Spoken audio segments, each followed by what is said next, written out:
Bom dia, boa tarde, boa noite a todos e a todas para mais uma aula de estética, né? Vamos continuar aqui cada vez mais demonstrando as relações éticas e políticas que a estética pode ter.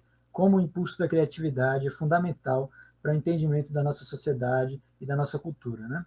Hoje nós vamos falar, na verdade, de Umberto Eco, um filósofo italiano que recentemente faleceu e que tem como grande obra literária, além de filósofo, de semiólogo e de escritor, a grande obra literária que se transformou no filme O Nome da Rosa. Né? Então vamos lá falar um pouco sobre a sua teoria estética e aí a partir disso a gente vai trabalhando outros aspectos também da relação dele com o Walter Benjamin. Né? Então uma aula dividida em duas aulas, na verdade. Né? Bom, Origens: no final do século XIX, transformações econômicas criam condições para o acesso das pessoas, direitos civis e políticos, voto, educação, redução dos custos de produção e alfabetização promovem a distribuição maciça de mercadorias culturais. E há um público ávido para consumi-los. A circulação de jornais e edições populares de livros e romances por entrega em massa está crescendo. O que é a cultura de massa? Cerca de 1930, a comunicação em massa é reforçada pelo surgimento da mídia, da televisão principalmente. A mídia de massa amplia a disseminação e o consumo de produtos culturais, antes restritos a uma elite.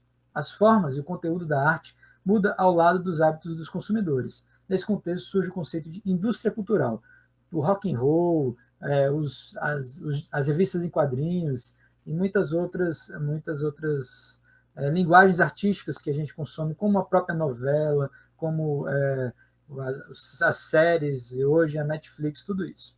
Humberto Eco vai falar que, entre os estudiosos da cultura de massa, existem duas correntes.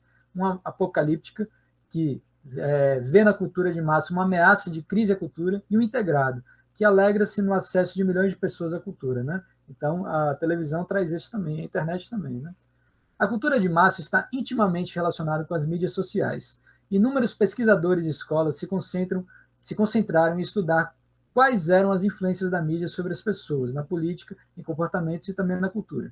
Entre eles, podemos mencionar a pesquisa de comunicação em massa nos Estados Unidos e a escola de Frankfurt, na Alemanha, que nós falamos e que também tem uma ligação, vamos dizer assim, contemporânea com Humberto Eco.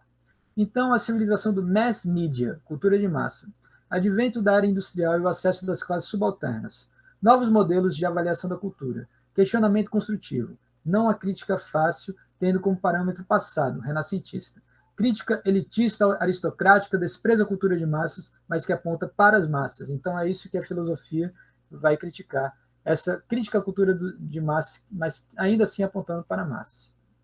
Existem três níveis de cultura de massa classificados, né? High, Middle e Low Brown. Então, isso segundo Dwight McDonald. Né?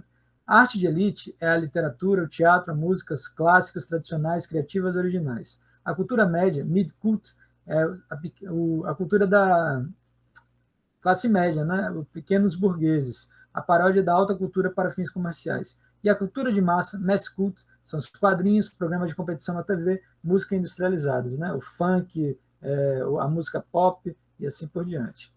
A crítica à cultura de massa, ela dirige-se a um público heterogêneo, utilizando-se das médias de gostos, das mídias de gostos, evitando as soluções originais.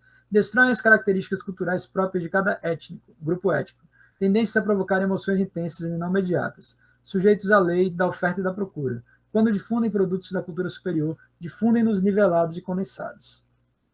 Apresenta os produtos da cultura superior de forma nivelada com outros produtos de entretenimento. Encoraja uma visão passiva e acrítica do mundo, ou seja, sem crítica. Informações sem contextualização histórica e social. Busca um nível superficial da atenção e tem uma tendência a impor símbolos e mitos de fácil universalidade. Favorece conceitos do status quo. Não é típica de regime capitalista, mas de qualquer sociedade de tipo industrial. Não tomou o lugar da cultura superior, simplesmente se difundiu junto às massas que antes não tinham acesso aos bens culturais. A grande quantidade de informação pode levar a uma mudança qualitativa. A difusão de produtos de entretenimento considerados negativos não é sinal de decadência dos costumes, pois sempre a humanidade sentiu-se atraída pelo circo, né? O pão e o circo, né? Ou o vinho e o circo. Né? Aliás, o circo é a diversão. Né? A homogeneização do gosto contribuiria para eliminar as diferenças sociais e nacionais. A difusão de bens culturais intensiva embota as capacidades receptivas, mas este fenômeno é comum a todas as épocas. As informações fornecidas tornam o ser humano contemporâneo mais sensível e ativo na sociedade. Por constituir um conjunto de novas linguagens, introduz também inovações estilísticas, influenciando a cultura superior. Né? Então, tem esse lado. Seus membros trataram do estudo do autoritarismo, da racionalização e a tecnificação das sociedades e a relação entre conhecimento científico e crítica social. Isso é a Escola de Frankfurt. Né? Mas depois a gente continua aqui. Vamos parar por aqui.